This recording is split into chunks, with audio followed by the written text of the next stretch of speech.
Hello my dear children, welcome to our EVS class. Today we are going to start a new chapter number 5, Anita and the Honeybees. Let's start our class. My name is Anita Kushwaha. मेरा नाम अनिता कुशवाहा है. I live in Bochaha village. मैं कहाँ रहती हूँ? मैं बोचाहा गाँव में रहती हूँ. This village is at Muzaffarpur district in Bihar. ये गाँव बिहार के मुजफ्फरपुर डिस्ट्रिक्ट में होते हैं. I stay with my parents and 2 younger brothers. मैं अपने माता पिता और 2 छोटे भाइयों के साथ गांव में रहती हूँ. I study in college. Beside studying I teach young children. I also keep Honey बीज. मैं कॉलेज में पढ़ने के साथ साथ छोटे बच्चों को भी पढ़ाई करती हूँ और मैं हनी बीज को भी पालन करती हूँ. इसके काम भी मैं करती हूँ. हनी बीज मतलब मधुमक्खियाँ. इसका भी पालन अनिता करती हूँ. Okay. All this have not been easy for me. When I was young I used to spend all my time with my goats as they grazed for food. ये सब इतना आसान नहीं थी.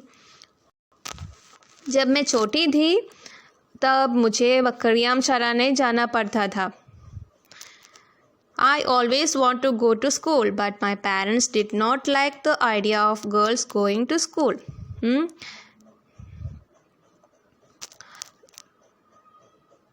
मैं स्कूल जाना मन करता था पर मेरे माता पिता को लड़कियों का स्कूल जाना पसंद नहीं था.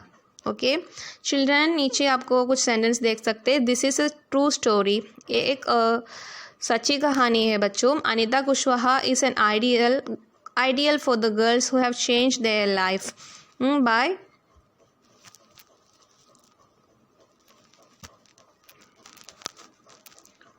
going to school. ये एक ट्रू स्टोरी है ऑफ अनिता कुशवाहा. सो ये एक इंस्पिरेशनल स्टोरी है. ये सब लड़कियों के लिए ये अनिता कुशवाहा के एक एक इंस्पिरेशनल स्टोरी है. So you have to listen it carefully. Okay. Encourage children to find Bihar in the map of India.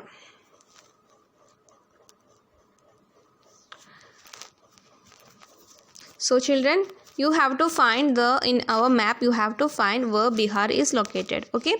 This is an activity for you. You have to search it.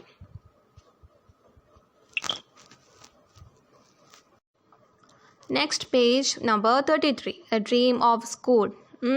So students, ये अनिता की story है. अनिता को पढ़ाई करना बहुत पसंद थी लेकिन उसके पेरेंट्स सपोर्ट नहीं किया है. सो एक दिन उन्होंने क्या किया. One day I reach the school and silently set down behind the school. एक दिन उन्होंने स्कूल पहुंचकर बच्चों के पीछे जाकर वो चुपचाप बैठी थी. I felt so happy. उसको बहुत अच्छा लगा.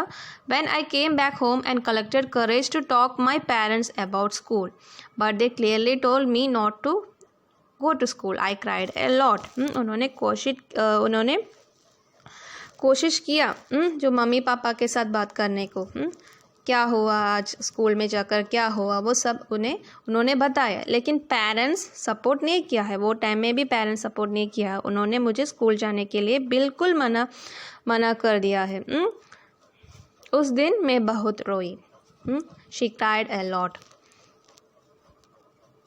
One day the teachers in my village came to know about this and he explained to my parents about the education. So एक दिन उसके गांव में रहते हुए टीचर्स को है ना ये बात पता चला. So उन्होंने उसके घर आ गया है और उसके पेरेंट्स के साथ बात किया है. The teacher also told them that they would not have to pay anything for my education up to class 8. उन्होंने ऐसा ही बोला, आप मेरे पढ़ाई करने के लिए 8 स्टैंडर्ड तक कुछ भी फीस नहीं भरना है. ऐसा ही बोला टीचर्स ने. The teacher said that it is the basic right of every child to go to school. ये स्कूल में जाना हर एक स्टूडेंट की राइट होते हैं. My parents agree and I started going to school. ये सुनकर इसके पेरेंट्स एग्री किया है. I was not so intelligent but I always ask question.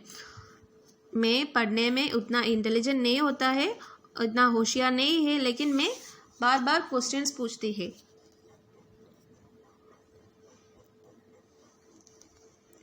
Next, list out how much money you spent in 1 year for various school related things. Okay, here कुछ सामान के नाम लिखा है.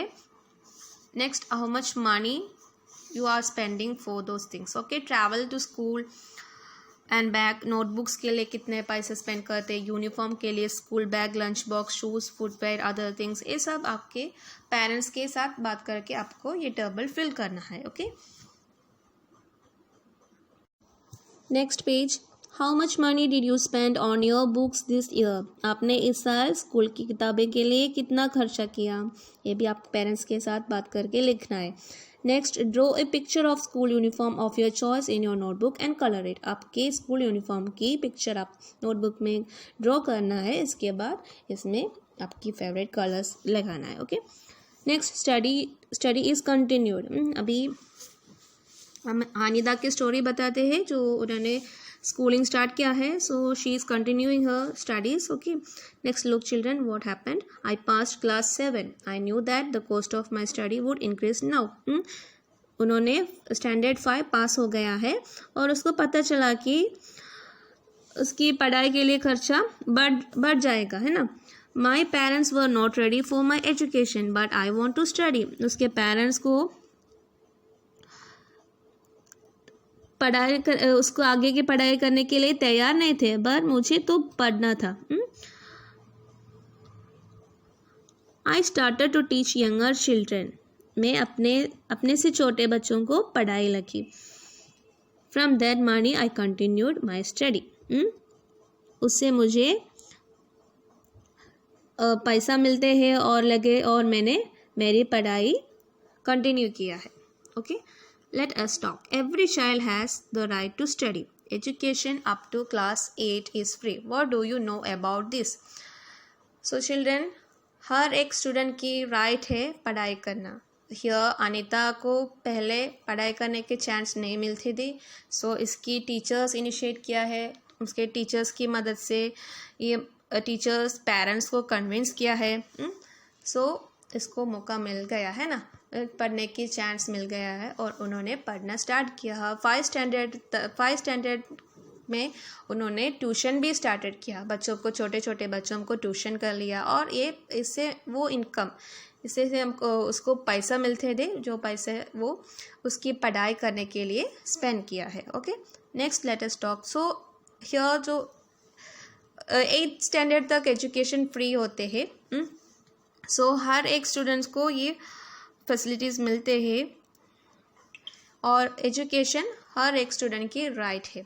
स्लोली, नेक्स्ट क्या हुआ, slowly I started talking to other parents in the village about sending their daughters to school. So ये गांव में, ये अनीता की गांव में हर एक लड़कियों को ऐसे प्रॉब्लम है. So she started talking to other parents also. उन्होंने क्या किया, बाकी सारे पेरेंट्स के साथ भी बात किया है और इसको पेरेंट्स को बोला बच्चों को स्कूल जाने को परमिशन के लिए उन्होंने बात किया है पेरेंट्स के साथ. Okay, my parents also started helping me in my work. और धीरे धीरे उसके पेरेंट्स भी स्टार्टेड किया है उसके पढ़ाई करने में, वो भी मदद किया है बाद में. My mother use to do all the household work so that I could get more time to study. So उन्होंने क्या बताते हैं, उसकी माँ है ना सारे काम कर लेते हैं. सो ये टाइम पर भी उसको पढ़ाई के लिए यूटिलाइज कर सकते हैं. Next page number 35, beekeeper, मतलब मधुमक्खी पालक. There are many litchi trees in our area.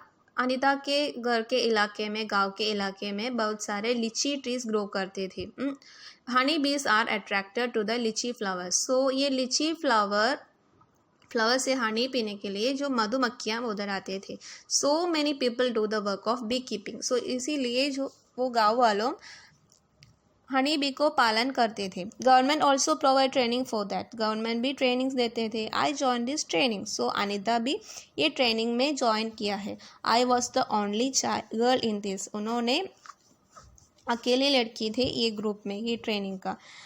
Honey bees lay their eggs from October to December. Honey bees October to दिसंबर तक इसके बीच में एग्स डालते हैं, एग्स लेते हैं.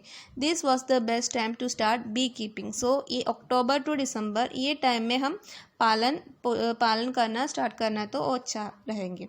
Okay. Have you seen any insects near flowers? Find out their names and right.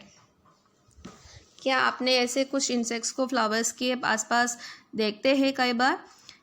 Find out their names and write. Yes, I have seen insects near flower. They are butterfly and honeybees. Usually हम butterflies को देखते हैं, honeybees को भी देखते हैं. So you can write like this. Okay. Why do they come near to the flowers? Find out. क्यों ये insects, ऐसे insects flowers के आसपास आते हैं? Reason क्या है? They come to the flowers to collect the nectar produced from the flowers. जो flowers से nectar produce करते हैं, उसके रस है ना, रस पीने के लिए ये इंसेक्ट्स लाइक हनी बी और बटरफ्लाई इसके आसपास आते हैं. Draw and colour their pictures in the notebook. So you have to colour the picture of butterfly and honey bee in your notebook, and you have to draw that, and you have to give good colors. Okay. When honeybees fly, there is a kind of sound. Can you try to copy this sound? जो हनी बीज fly करने के time में, उड़ने के time में वो कुछ आवाज़ करते हैं ना. Can you try to copy? आपको इमिटेट कर सकते हैं. Yes, they produce a buzzing sound when flying. एक बजिंग साउंड वो प्रोड्यूस करते हैं. We can try to copy that sound. हमको भी एक कॉपी कर सकते, ईजी है. आप भी अभी ट्राई कर लीजिए बच्चों. It will be fun. Okay. Becoming a beekeeper. Now she has completed her training. I completed my beekeeping course. उन्होंने अपना मधुमक्खी पालन की कोर्स पूरा कर लिया है. But I need more money to start work. लेकिन ये काम करने के लिए, ये स्टार्ट करने के लिए पैसा की ज़रूरत होती थी. सो उन्होंने क्या किया? I continue to teach. उन्होंने ट्यूशन क्लास कंटिन्यू किया है, बंद नहीं किया है. And collected ₹5,000. ये इससे उन्होंने 5,000 रुपीज़ उसको प्रॉफिट के जैसा मिल गया है. With this money I bot 2 boxes for keeping बीज. सो ये पैसा यूज़ करके उन्होंने 2 बॉक्सेस लाया. जो बीज को रखने के लिए 2 बॉक्सेस उन्होंने खरीदा. Okay. Each box cost ₹2,000. So एक बॉक्स की कितना रुपीस है? 2,000 रुपीज़ है. With the remaining money I bought sugar to make syrup for honey bees and medicine to clean the beehive. So बाकी इसके हाथ में बाकी पैसे से उन्होंने क्या क्या लाया? शुगर लाया. शुगर सिरप बनाने के लिए, जो शुगर सिरप हनी बीज के लिए जो बनाना पड़ता है. और जो medicine to clean the beehives. जो बी हाइव्स है ना, बी हाइव्स मतलब मधुमक्खी का छत्ता है ना, वो सब क्लीन करने के लिए मेडिसिन चाहिए था, वो भी उन्होंने खरीद लिया ये पैसे से. ओके. सो आपको दे पिक्चर में देख सकते हैं how she is doing the process. So children, this is the end of our today's session. इस चैप्टर में हमने पेज नंबर 36 तक हमने लर्न किया है. Okay. In the next class we will learn from the page number 37 onwards. Okay. So see you in the next class, children. Have a nice day.